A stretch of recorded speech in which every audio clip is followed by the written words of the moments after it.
Bún ăn dưa leo. Bún vừa ăn bún khoái chí là bún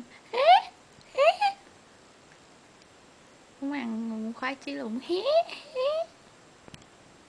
Đúng không bún? Bún ơi. Đúng không? Ừ, bún ơi.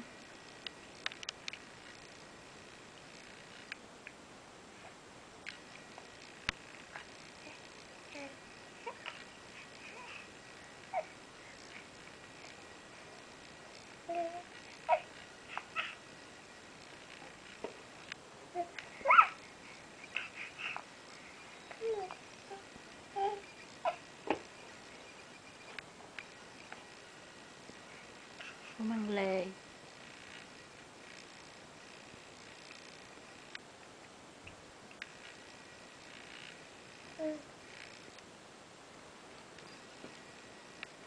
Nhai nát miếng lê luôn.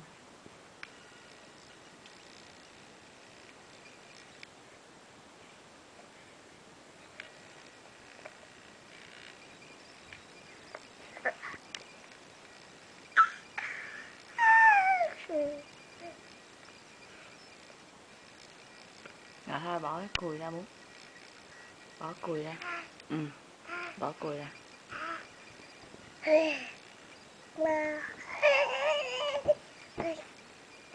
Miếng lê bún nhai còn một miếng vỏ.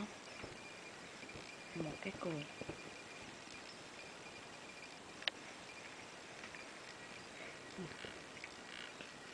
Bún là cái máy xay.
Lê hôm nay mềm đúng không bún? Hôm nay mềm nên ngon. Dễ bún dễ nha cắn. Đúng không con? Ngọt nữa. Nhiều nước nữa. Tôi muốn khoái.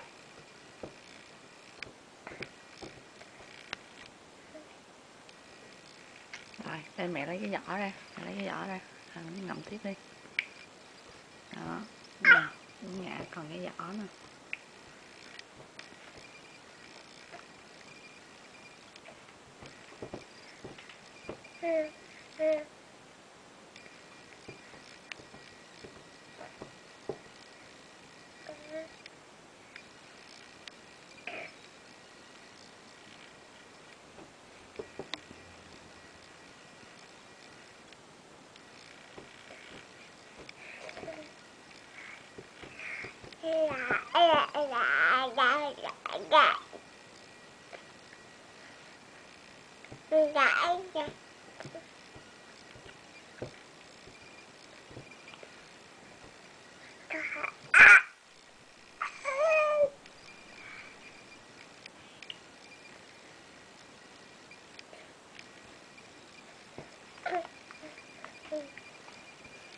Đây mẹ lấy cái vỏ.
coi coi. Đâu cho mẹ coi coi, cho mẹ coi, cho mẹ coi. Nè.